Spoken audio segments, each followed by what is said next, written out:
कि 26 अक्टूबर को कांग्रेस ने वंदे मातरम पर समझौता कर लिया, वंदे मातरम के टुकड़े करने के फैसले में। लेकिन इतिहास इस बात का गवाह है कि कांग्रेस ने मुस्लिम लीग के सामने घुटने टेक दिए।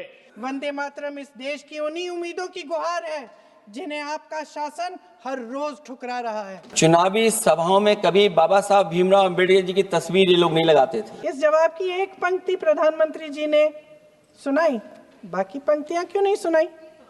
क्योंकि उनमें नेहरू जी क्या कह रहे हैं, इसकी वजह क्या है, हम आज यहाँ ये बहस क्यों कर रहे हैं? हमारा राष्ट्रगीत है। जो आज नहीं है उन पे बात होगी, लेकिन वर्तमान पे भी तो बात होनी चाहिए ना। वर्तमान पे इतिहास से हमें सीख लेनी चाहिए। आज क्या हाल है देश का। आप चुनाव के लिए, हम देश के लिए हैं। हम जितने भी चुनाव हारे, हम यहाँ बैठे रहेंगे और आपसे लड़ते रहेंगे और आपकी विचारधारा से लड़ते रहेंगे। अपने इस देश के लिए, अपनी इस मिट्टी के लिए लड़ते रहेंगे। आप हमें रोक नहीं सकते। कि जितनी चीज़ों पर उन्होंने नेहरू पर सवाल उठाए हैं, उन सब में नेहरू का काम उत्कृष्ट रहा है। उनकी दिक्कत क्या है कि वो नेहरू की लाइन को छोटी नहीं कर पाए, इसलिए लाइन को मिटाने की कोशिश कर रहे हैं। ये सरकार जितनी घबराती है पंडित नेहरू से और उनके कामों से, शायद किसी और चीज़ से नहीं घबराती है। भारत माता सबकी थी, भारत माता सबकी है, भारत माता सबकी रहेगी। इसीलिए वंदे मातरम, वंदे मातरम, वंदे मातरम। साल 2025 और भारत की संसद में वंदे मातरम पर घमासान। मोदी के आरोप, विपक्ष का पलटवार और प्रियंका गांधी का बड़ा खुलासा। देश की संसद में एक बार फिर वंदे मातरम को लेकर सियासी भूचाल आ गया। प्रधानमंत्री नरेंद्र मोदी ने कांग्रेस और पंडित जवाहरलाल नेहरू पर आरोप की झड़ी लगा दी। लेकिन देश का दुर्भाग्य कि 26 अक्टूबर को कांग्रेस ने वंदे मातरम पर समझौता कर लिया।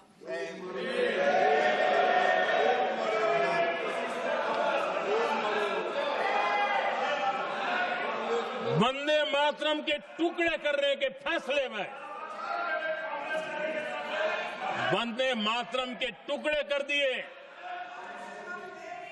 उस फैसले के पीछे नकाब ये पहना गया, चोला ये पहना गया कि ये तो सामाजिक सद्भाव का काम है।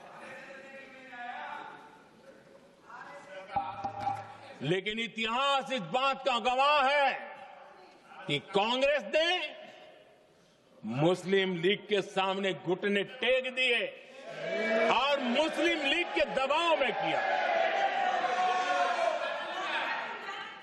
और कांग्रेस का ये तुष्टीकरण की राजनीति को साधने का एक तरीका था। आदरणीय अध्यक्ष जी, तुष्टीकरण की राजनीति के दबाव में कांग्रेस वंदे मातरम के बंटवारे के लिए झुकी। इसलिए कांग्रेस को एक दिन भारत के बंटवारे के लिए झुकना पड़ा।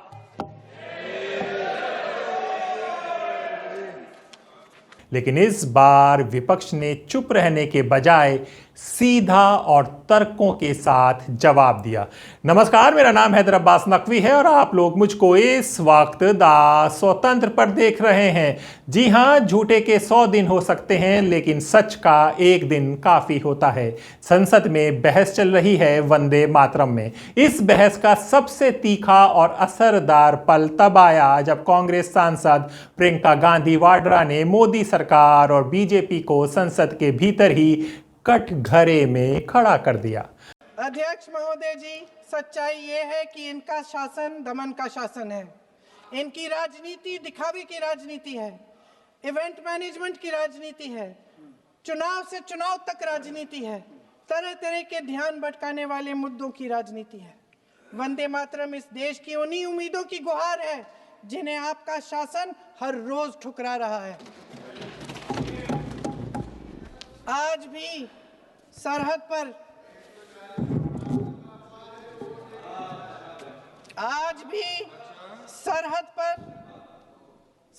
पर जवान जब दुश्मन का सामना करता है तो उसकी छाती में वंदे मातरम गूंजता है।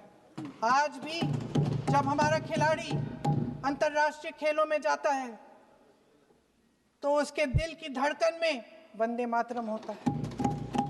आज भी इस देश के करोड़ों देशवासी जब अपने राष्ट्र ध्वज को फहराते हुए देखते हैं तो उनकी जबान पर वंदे मातरम, वंदे मातरम, वंदे मातरम आता है।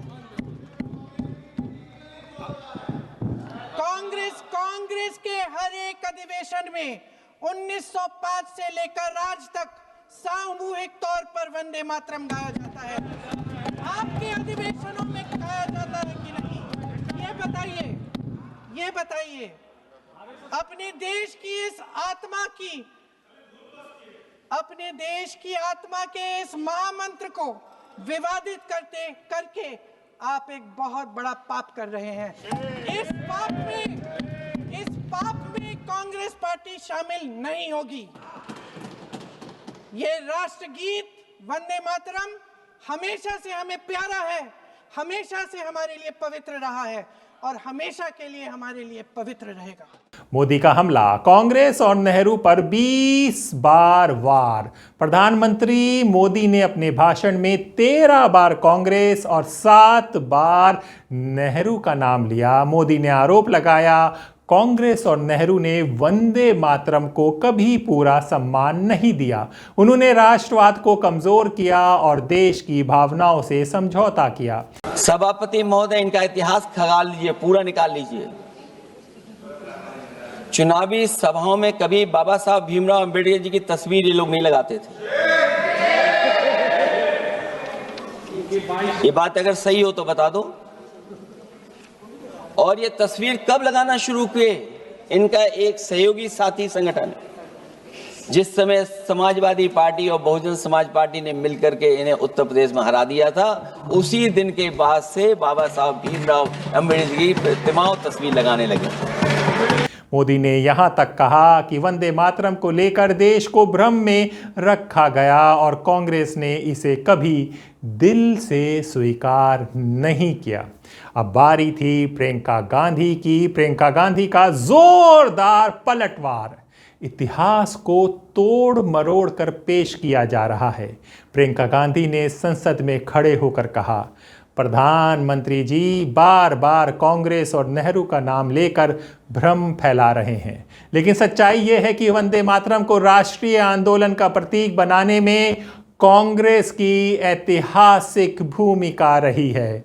प्रियंका ने कहा, वंदे मातरम बंकिम चंद्र चट्टोपाध्याय द्वारा लिखा गया यह गीत 1905 के बंग भंग आंदोलन में आज़ादी की आवाज़ बना।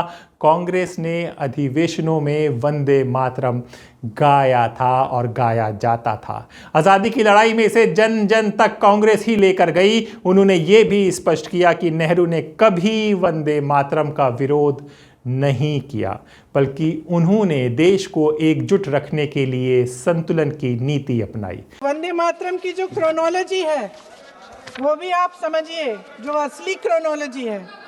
1875 में महाकवि बंकिम चंद्र चट्टोपाध्याय ने इस गीत के पहले दो अंतरे लिखे, जो आज हमारे राष्ट्रगीत घोषित हुए हैं, मतलब जो घोषित हुए थे और जिसको हम आज अपना राष्ट्रगीत कहलाते हैं।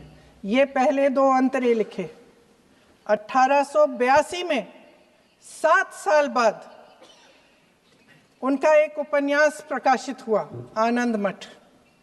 उस उपन्यास में यही कविता उन्होंने प्रकाशित की, लेकिन इसमें 4 अंतरे जोड़ दिए।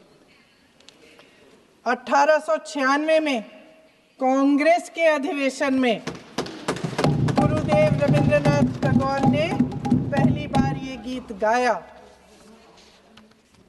1905 में बंगाल के विभाजन के खिलाफ आंदोलन के समय वंदे मातरम जनता की एकता की गुहार बनकर गली गली से उठा। गुरुदेव रविंद्रनाथ टैगोर जैसे महान स्वतंत्रता सेनानी इस गीत को खुद गाते हुए बंगाल की सड़कों पर उतरे। विद्यार्थियों से लेकर किसानों तक, व्यापारियों से लेकर वकीलों तक, हर कोई ये गीत गाने लगा। इस गीत की शक्ति को समझिए। ब्रिटिश साम्राज्य इसको सुनकर कांपता था और हमारे देशवासी इसको सुनकर वे मन बनाते थे, वे हिम्मत बनाते थे कि इस भयंकर साम्राज्य के खिलाफ सत्य और अहिंसा के नैतिक हथियारों को लेकर शहीद होने की तैयारी करते थे। ये गीत मातृभूमि के लिए मर मिटने की भावना को जगाता है।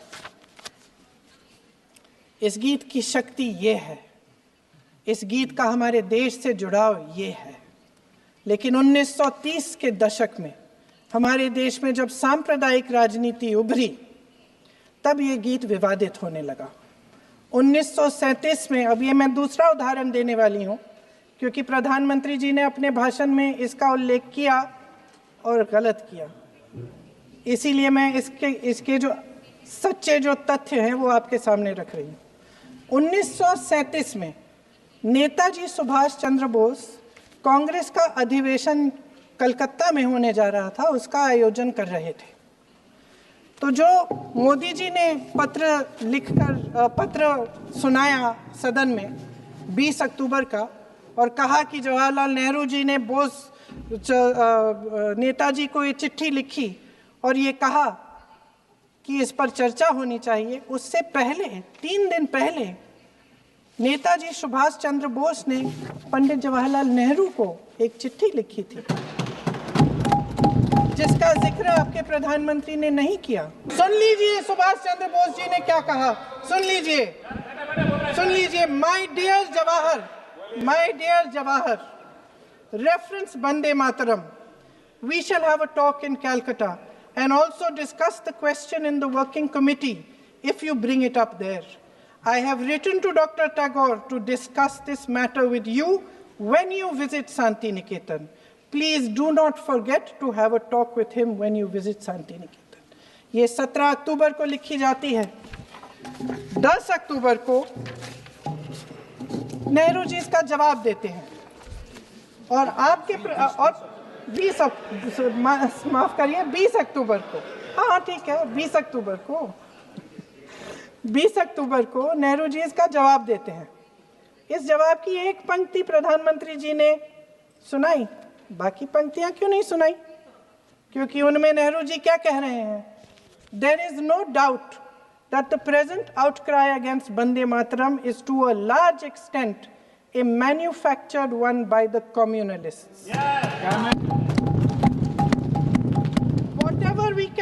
Whatever we do, we cannot pander to communalists' feelings, but to meet real grievances where they exist.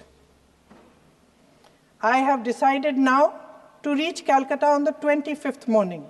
This will give me time to see Dr. Tagore as well as other friends.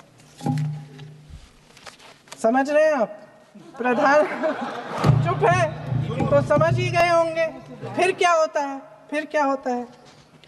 फिर नेहरू जी कलकत्ता जाते हैं और गुरुदेव जी से मिलते हैं और उसके अगले दिन गुरुदेव जी एक चिट्ठी लिखते हैं जिसमें वो लिखते हैं, अंग्रेजी में चिट्ठी है, उसका एक अंश मैं आपको हिंदी में बता देती हूँ, जिसमें गुरुदेव जी कहते हैं कि जो 2 अंतरे हमेशा गाए जाते थे उनका महत्व इतना गहरा था कि उस हिस्से को कविता के शेष हिस्से तथा पुस्तक के उन अंशों से अलग करने में उन्हें कोई कठिनाई नहीं थी।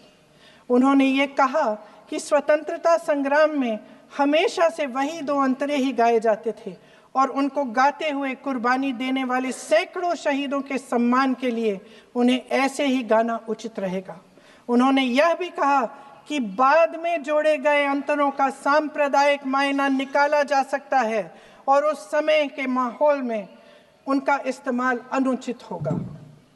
इसके बाद 28 अक्टूबर 1937 में कांग्रेस की कार्य समिति ने अपने प्रस्ताव में वंदे मातरम को राष्ट्रगीत घोषित किया। उन्हीं दो अंतरों को कार्य समिति की बैठक में महात्मा गांधी जी, नेताजी सुभाष चंद्र बोस, पंडित नेहरू, आचार्य नरेंद्र देव जी, सरदार पटेल जी, गुरुदेव रविंद्रनाथ टैगोर जी सब मौजूद थे। इस प्रस्ताव के ये सभी महापुरुष इस प्रस्ताव से सहमत थे। विपक्ष का बड़ा आरोप, चुनाव से पहले देश को ध्रुवीकरण की साजिश विपक्ष ने मोदी सरकार पर आरोप लगाया। बंगाल में चुनाव आने वाले हैं, ये हम सब जानते हैं, इसलिए जानबूझकर राष्ट्रवाद, वंदे मातरम और नेहरू को मुद्दा बनाया जा रहा है ताकि धार्मिक और भावनात्मक ध्रुवीकरण किया जा सके। प्रियंका गांधी ने सीधे कहा, बीजेपी और आरएसएस का असली मकसद देश चलाना नहीं, सिर्फ और सिर्फ चुनाव जीतना है। इसके लिए ये लोग इतिहास से भी खेल सकते हैं और भावनाओं से भी। इसकी वजह क्या है? हम आज यहाँ ये बहस क्यों कर रहे हैं? हमारा राष्ट्रगीत है, इस पर क्या बहस हो सकती है? हम ये बहस यहाँ आज दो वजहों से कर रहे हैं। पहला कि बंगाल का चुनाव आ रहा है, हमारे प्रधानमंत्री अपनी भूमिका निभाना चाहते हैं उसमें। और दूसरी वजह ये है, ये मकसद है, पुरानी मकसद इनकी अध्यक्ष महोदय, कि जिन्होंने स्वतंत्रता की लड़ाई लड़ी, जिन्होंने देश के लिए बड़ी बड़ी कुर्बानियां दी, उन पर सरकार नए आरोप लादने का मौका चाहती है। देश का ध्यान फिर से जनता के ज्वलंत मुद्दों से भटकाना चाहती है। यही एक मकसद है आपका मकसद है कि हम फिर से उसी अतीत में मंडराते रहें, उसी की तरफ हम देखते रहें जो हो चुका है, जो बीत चुका है, क्योंकि ये सरकार वर्तमान और भविष्य की ओर देखना ही नहीं चाहती। विपक्ष का सवाल, जब बेरोजगारी, महंगाई, किसानों का संकट, तब वंदे मातरम क्यों? प्रियंका गांधी ने सरकार से तीखा सवाल किया। देश में युवाओं को नौकरी नहीं, महंगाई आसमान पर, किसान कर्ज में, महिला असुरक्षित, तो फिर सरकार असल मुद्दों से ध्यान भटकाकर वंदे मातरम और नेहरू पर बहस क्यों कर रही है? इतिहास पे बात होगी, जो आज नहीं है उन पे बात होगी, लेकिन वर्तमान पे भी तो बात होनी चाहिए ना। वर्तमान पे इतिहास से हमें सीख लेनी चाहिए। आज क्या हाल है देश के? बुनियादी सुविधाएं लोगों को नहीं मिली, रोटी कपड़ा मकान की व्यवस्था नहीं है, और जुल्म जाति अन्य अत्याचार दलितों पे, पिछड़ों पे, मुसलमानों पे, आदिवासियों पे लगातार जारी। और कोई कहने सुनने वाले जब भी कोई अपनी आवाज उठाएगा उसको देश विरोधी घोषित कर दोगे, धर्म विरोधी घोषित कर दोगे। इस प्रथा से क्या देश आगे बढ़ सकता है? एक ऐतिहासिक प्रमाण बता रहा हूं जी, खत्म करते हुए ऐतिहासिक प्रमाण बता रहा हूं।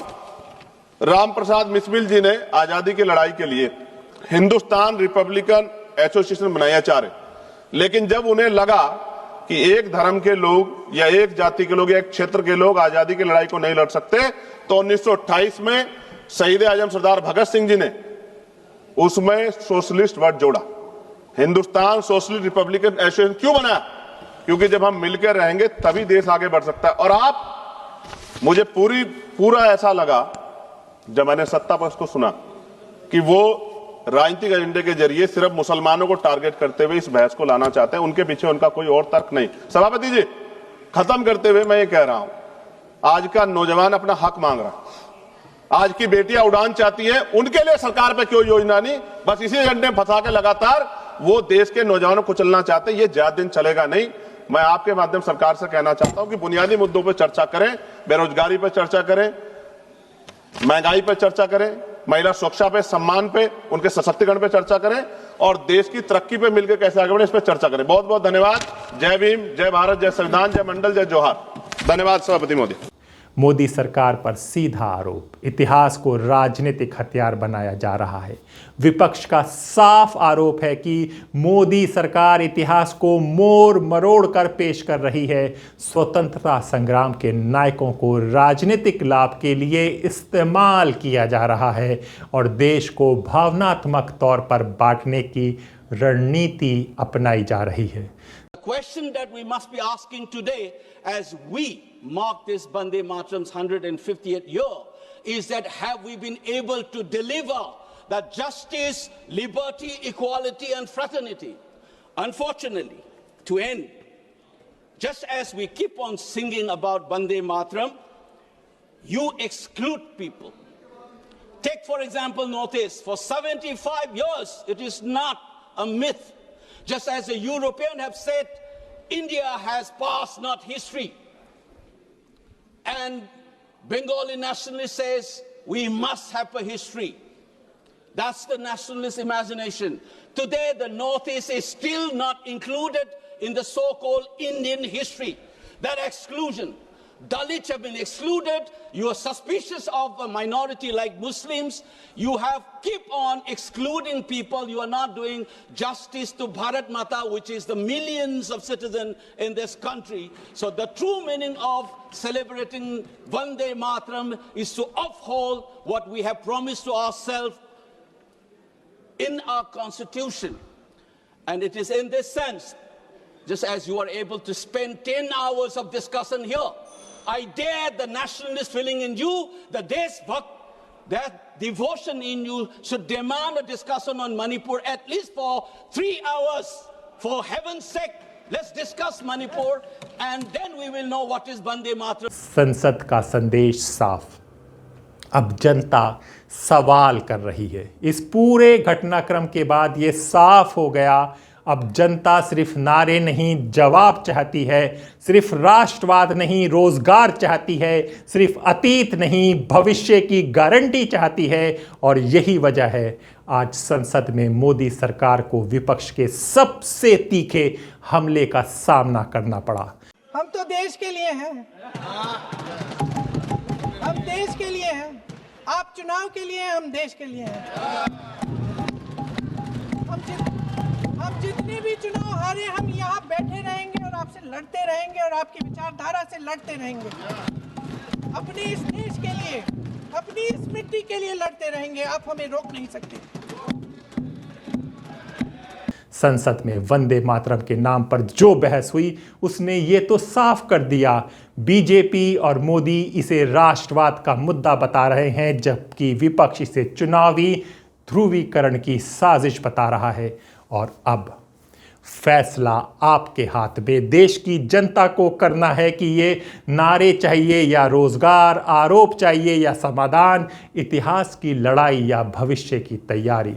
और चलते चलते हम आपको ये भी बता दें कि हमने कांग्रेस के पूर्व सांसद संदीप दीक्षित से ये सवाल किया था कि हर जगह हर बार भाजपा सरकार क्यों नेहरू का जिक्र करती है, तो उन्होंने क्या कहा था वो सुन लीजिए। सर, आप नेहरू सेंटर से भी जुड़े हुए हैं, लेकिन आज अगर मीडिया में देखें, सोशल मीडिया में देखें, तो एक बताया जाता है, एक प्रचार किया जाता है कि जो गलत हो रहा है उसके पीछे नेहरू है। हकीकत क्या है सर? ये हमारे वो हकीकत तो बहुत लंबी है, तो उस हकीकत में तो जाएंगे नहीं। मैं इतना आपको ज़रूर कह सकता हूँ कि जितनी चीज़ों पर उन्होंने नेहरू पर सवाल उठाए हैं, उन सब में नेहरू का काम उत्कृष्ट रहा है। उनकी दिक्कत क्या है कि वो नेहरू की लाइन को छोटी नहीं कर पाए, इसलिए लाइन को मिटाने की कोशिश कर रहे हैं। ये सरकार जितनी घबराती है पंडित नेहरू से और उनके कामों से, शायद किसी और चीज़ से नहीं घबराती है। देखिए, अंग्रेज़ी में एक कहावत है, नोबडी फ्लॉग्स अ डेड हॉर्स। मरे घोड़े को कोई चाबुक नहीं मारता, उसी को मारते हैं जिससे उनको भय और डर होता है। और नेहरू के विचार, नेहरू की आर्थिक व्यवस्था, नेहरू के आर्थिक विचार, उसकी समता और बराबरी के प्रति कटिबद्धता, इस देश में बराबरी लाने के उनके क्रांतिकारी कदम, इस देश को विकास के रास्ते में डालने वाले उनके क्रांतिकारी कदम, किस तरीके से एक, मैं तो ये कहूँगा, अकेले वो कश्मीर को हिंदुस्तान में लेकर आए, चीन के खिलाफ किस तरीके से उन्होंने एक बेहतरीन तरीके से हमारी विदेश नीति को गढ़ा। भले लोग उसका कुछ भी कहें, कभी विस्तार से बात करूँगा तो तथ्य सामने लाऊंगा। सामाजिक संरचना कैसे की, अलग अलग लोगों को उनका अधिकार कैसे दिया, खुद संविधान में बनाने में उनके विचारों का कितना बड़ा योगदान रहा, वो अद्भुत है। बहुत ही कम ऐसे देश होंगे जो आज़ादी के बाद भी अपने सबसे बड़े नेता को जब देते हैं तो वो डेमोक्रेसी भी इस्टेब्लिश करे। और डेमोक्रेसी वो हल्की फुल्की डेमोक्रेसी नहीं है जो मोदी समझते हैं चुनाव। डेमोक्रेसी का मतलब होता है संस्थाओं के अंदर में डेमोक्रेसी की स्पिरिट का सृजन करना, समाज के अंदर लोकतांत्रिक भावना का सृजन करना, उनको अपने घर से लेके, परिवार से लेके, समाज से लेके देश में लोकतांत्रिक होना। वो जो एक कार्य शुरू किया था नेहरू ने, वो तो आजकल का नेतृत्व, उसका मतलब आप समझ लीजिए 1% भी कहीं नहीं बनता है। अध्यक्ष महोदय, वंदे मातरम को केवल साहित्य या राष्ट्रगीत की सीमाओं तक सीमित नहीं किया जा सकता। वंदे मातरम उस महान राष्ट्रीय आंदोलन का उद्घोष है जिस आंदोलन में धर्म, जाति और प्रांत की सीमाओं को लांघकर जिस गीत ने देश को एक सूत्र में बांधने का काम किया था। भारतीय राष्ट्रवाद, आजादी की लड़ाई और भारतीयता के आध्यात्मिक इतिहास में वंदे मातरम का स्थान अद्वितीय है। आज भी जब हम ये गीत गाते हैं तो इस गीत के एक एक अक्षर में हमें देश की मिट्टी की सुगंध आती है।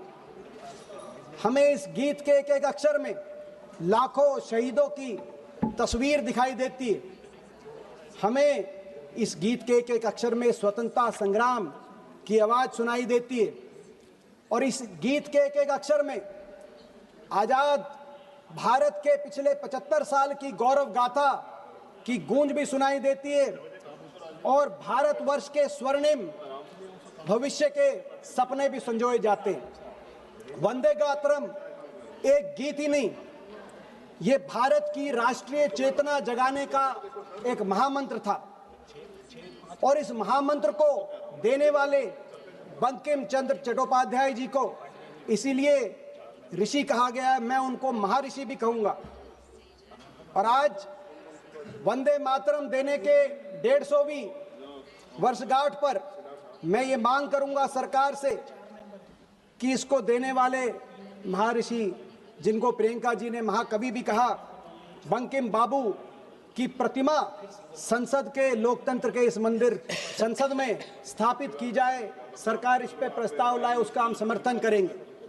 मैं साथ में ये भी कहूंगा कि वंदे मातरम का भाव समझते हुए सरकार एक प्रस्ताव और एक संकल्प ये भी लाए कि ये गीत जो भारत की एकता का सूत्रधार था, उस गीत को, उस एकता को खंडित करने के स्रोत के रूप में उस गीत का दुरुपयोग ना किया जाए। मैं सरकार से मांग करता हूं। वंदे मातरम के 150 साल का अपना वंदे मातरम का एक सफर रहा। 1875 में बंकिम बाबू की कलम से अंकित यह गीत 1896 में गुरुदेव रविंद्रनाथ टैगोर जी द्वारा अखिल भारतीय कांग्रेस कमेटी के कलकत्ता अधिवेशन में पहली बार इसका गायन हुआ। इसी के साथ और तब से और आज तक 125 साल तक इस गीत का निरंतर गायन कांग्रेस पार्टी के अधिवेशनों में और कार्यक्रमों में चलने की परंपरा शुरू हुई, जो आज तक वो परंपरा गायन।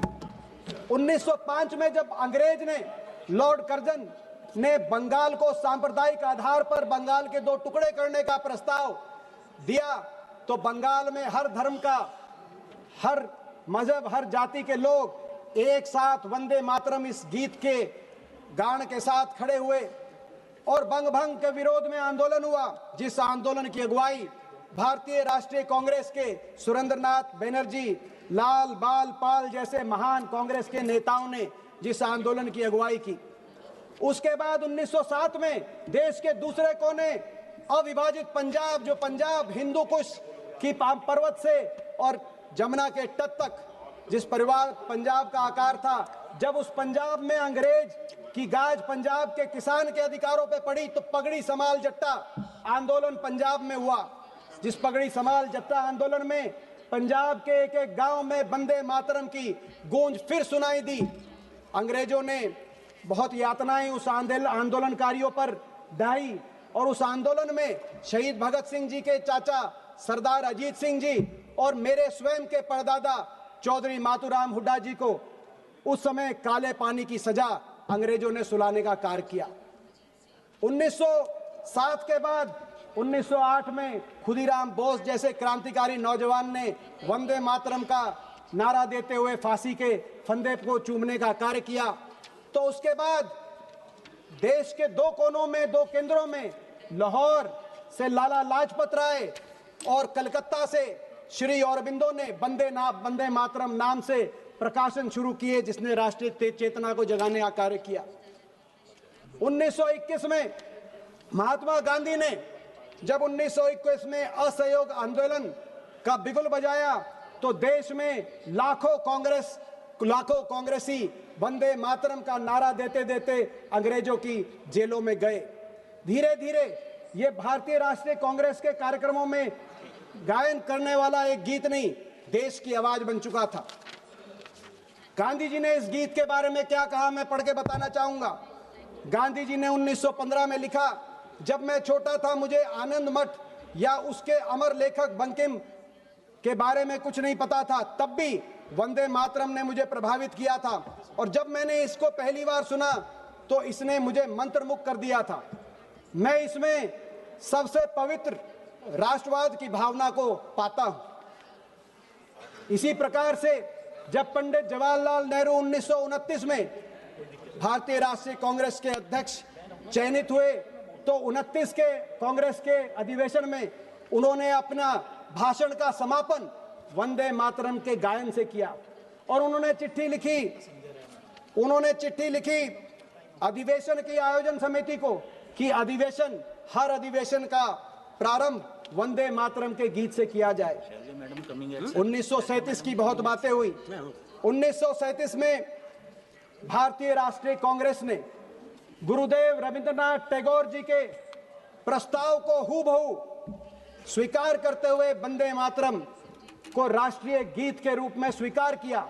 लेकिन उसके बाद क्या हुआ? उसके बाद जब कांग्रेस पार्टी ने कांग्रेस वर्किंग कमेटी ने, केंद्रीय कार्य समिति ने यह प्रस्ताव पारित किया तो अंग्रेजों के महापिट्ठू मुस्लिम लीग के मोहम्मद अली जिन्ना ने इसका विरोध किया और कहा कि कांग्रेस केवल हिंदुओं तक सीमित हो गई है और मुस्लिम विरोधी हो गई है। और जब मोहम्मद अली जिन्ना ने यह कहा तो मोहम्मद अली जिन्ना को मैं रिकॉर्ड पे लाना चाहूंगा, अध्यक्ष महोदय। मोहम्मद अली जिन्ना का मुंह तोड़ जवाब पंडित जवाहरलाल नेहरू ने दिया। 6 अप्रैल 1938 को पंडित जवाहरलाल नेहरू ने जिन्ना को एक करारा पत्र लिखा और कहा, मिस्टर जिन्ना, याद रखिए वंदे मातरम गीत भारतीय राष्ट्रवाद के साथ पिछले 30 साल से अधिक समय से गहराई से जुड़ा हुआ है। इसके साथ अनगिनत बलिदान और भावनाएं जुड़ी हुई हैं। लोकप्रिय गीत किसी आदेश से पैदा नहीं होते, ना उन्हें जबरन थोपा जा सकता है, ये जन भावनाओं से उपजते हैं।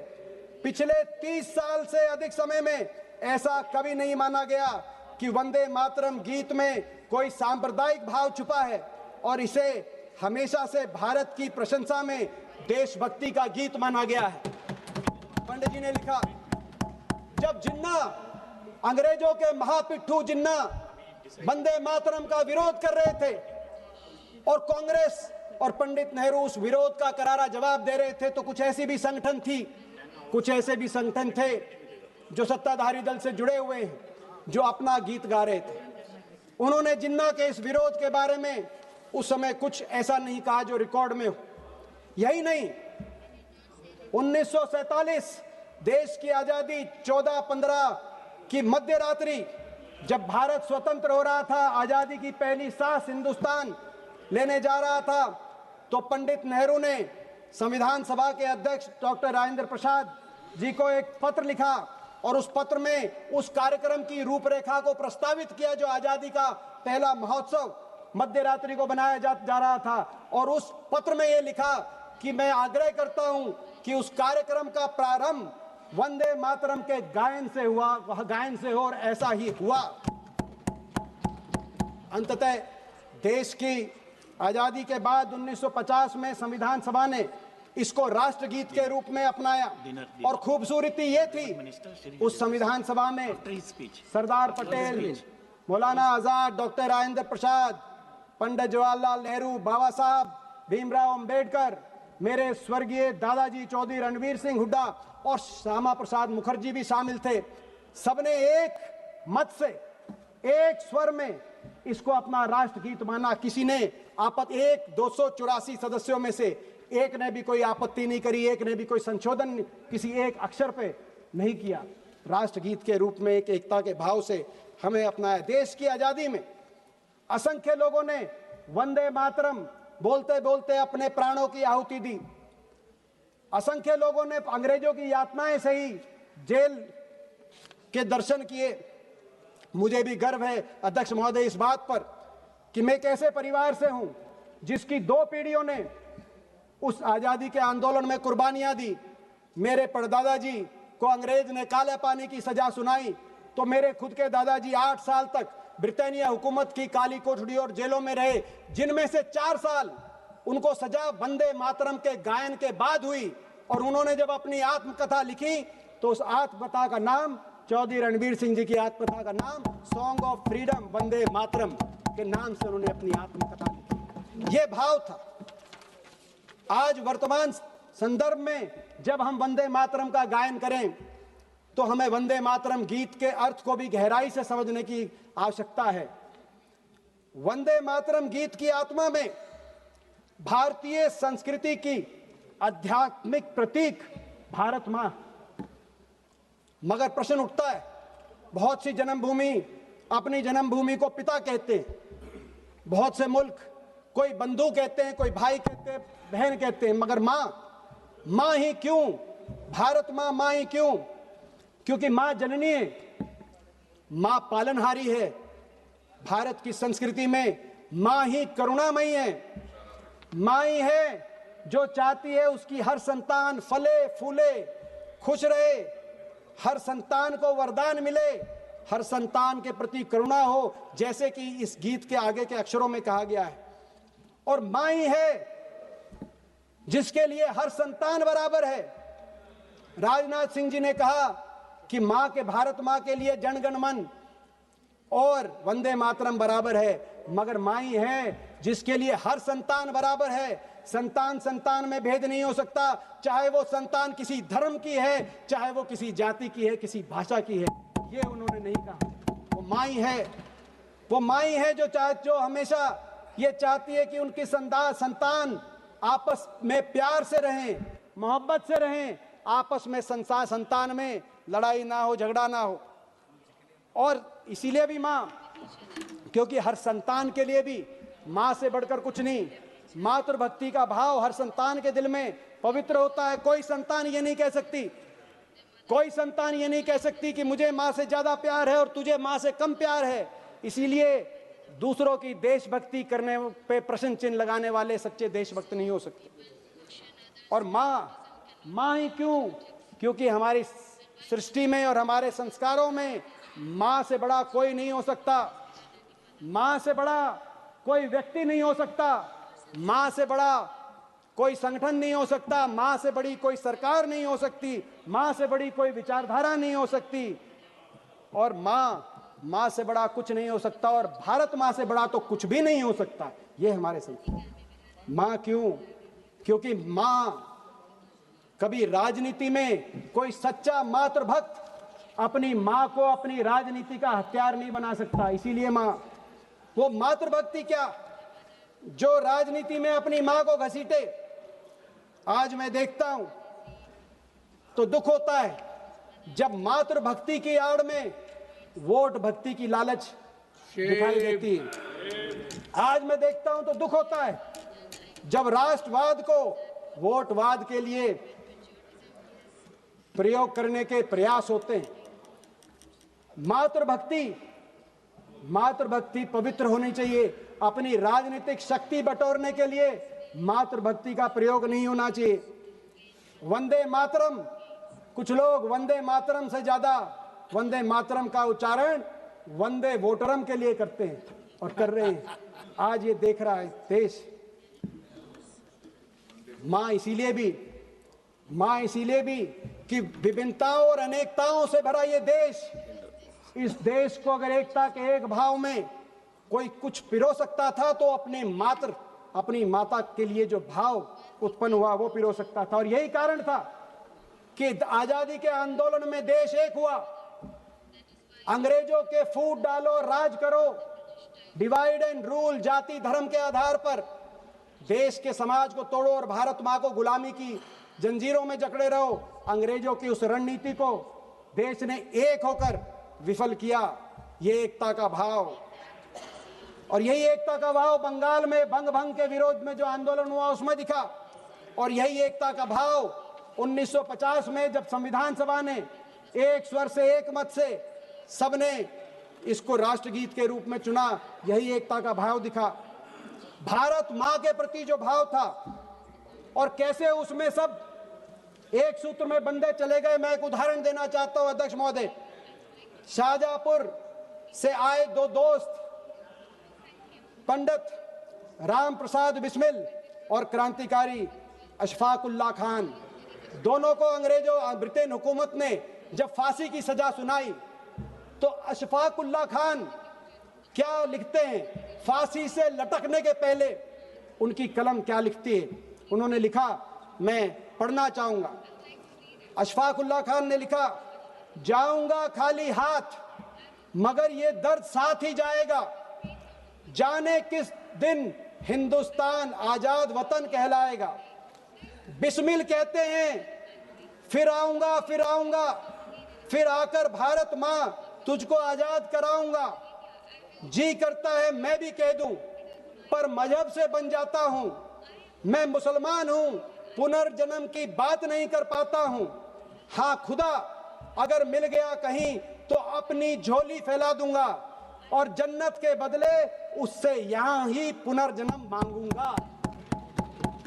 कह रहे हैं एक मुस्लिम युग के हृदय में देशभक्ति क्या हिलोरे मार रही थी, वो कह रहे हैं अगर खुदा मिल गया तो पुनर्जन्म की इजाजत नहीं है, लेकिन मैं उससे जाके मांगूंगा और भारत मां की गोदी में पुनर्जन्म की खुदा को जाकर बात कहूंगा। लेकिन फिर भी कुछ लोग विवाद खोजते हैं, नारों में विवाद। कुछ लोग ये नारा इससे अच्छा है, वो नारा इससे अच्छा है, कुछ लोग कहते हैं मैं ये नारा बोलूंगा, कुछ लोग कहते हैं मैं ये नारा बुलवाऊंगा। नारों में तुलना नहीं हो सकती। देशभक्ति की भावना पवित्र है कि नहीं है, किस नारे के पीछे, ये इस बात की चर्चा तो हो सकती है, लेकिन नारे में तुलना और नारों में विवाद से देश का भला नहीं हो सकता। बहुत से नारे आए, भारत माता की जय, ये नारा गूंजा। महात्मा गांधी, पंडित जवाहरलाल नेहरू, सरदार पटेल, कांग्रेस पार्टी और आजादी के आंदोलन की सभाओं में भारत माता की जय का नारा गूंजा। वंदे मातरम, बंकिम चंद्र चटर्जी के कलम से वंदे मातरम आया तो नारा आया जय हिंद का, नेताजी सुभाष चंद्र बोस, आजाद हिंद फौज, हम कैसे भूल जाएं, जय हिंद का नारा आया। हम शहीद आजम भगत सिंह को कैसे भूल जाएं, जिन्होंने इनकलाब जिंदाबाद और हिंदुस्तान जिंदाबाद का नारा दिया। हम कैसे भूल जाएं अजीमुल्लाह खान को, जिन्होंने मादरे वतन हिंदुस्तान जिंदाबाद का नारा दिया। नारे राष्ट्रभक्ति के नारे, भारत माता की वंदना के नारे, और इन वंदना के नारों में विवाद, ये देश हित में नहीं है। देश की आजादी के बाद हमने पिक्चर देखी एक आनंद मठ, जहां लता मंगेशकर जी ने वंदे मातरम का गीत गाया, और हमने देश की आजादी की 50वीं सालगिरह पर AR रहमान द्वारा वंदे मातरम, माँ तुझे सलाम, अम्मा तुझे सलाम का गीत भी हमने सुना। कुछ लोग हैं जो इन गीतों के पीछे शब्दों को पकड़ते हैं, लेकिन असली राष्ट्रभक्त वो है जो इनके पीछे सच्ची राष्ट्रभक्ति है कि नहीं है, उस बात को समझने का प्रयत्न करते हैं। अपने दिल में जो राष्ट्रभक्ति का भाव है उसमें पवित्रता लाने का की तप करना, यही मैं समझता हूं कि आज सार्थक बात होगी। देश की आजादी के आंदोलन में जब स्वतंत्रता सेनानी वंदे मातरम का नारा देते थे, पवित्र भाव के साथ देते थे, क्योंकि उस समय वंदे मातरम बोलने पर जेल की चोट मिलती थी, चुनाव की वोट नहीं मिलती थी। आज उस भाव को याद करने की जरूरत है।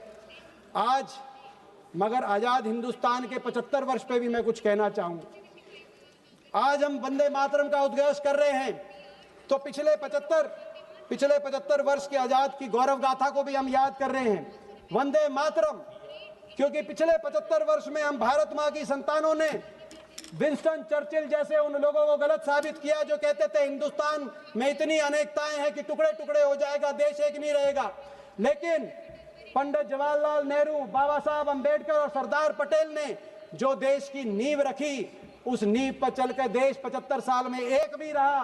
देश ने अपितु अपने में सिक्किम जैसे देश को एक तरफ मिलाया तो गोवा से पुर्तगालियों को भगाने का काम किया। इसीलिए वंदे मातरम इसीलिए कि वंदे मातरम के विरोध करने वाले मोहम्मद अली जिन्ना के पाकिस्तान को 2 टुकड़े करके हिंदुस्तान ने दुनिया के भूगोल को बदलने का काम किया।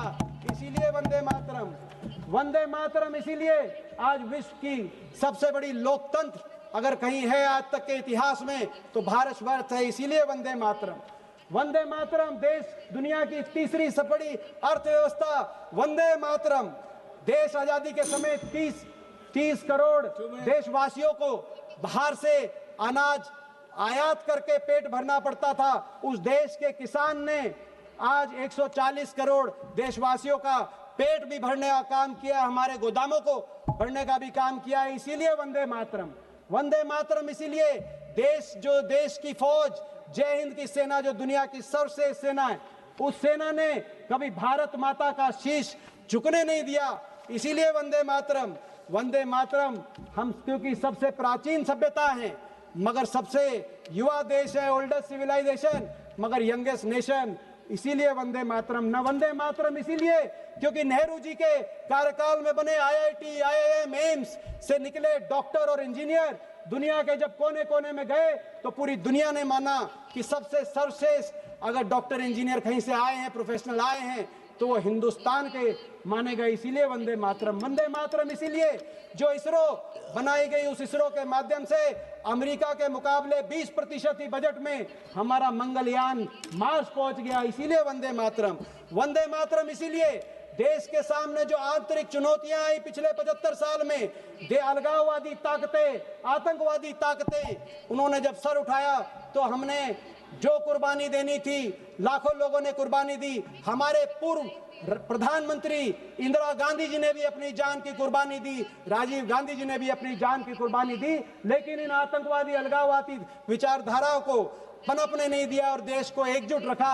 आज भी भारत माता एक है। इसीलिए वंदे मातरम। वंदे मातरम इसीलिए कोई चाहे ना चाहे इस देश को आगे लेके जाने में सबका योगदान था, सबका योगदान है और सबका योगदान रहेगा। भारत माता सबकी थी, भारत माता सबकी है, भारत माता सबकी रहेगी। इसीलिए वंदे मातरम, वंदे मातरम, वंदे मातरम।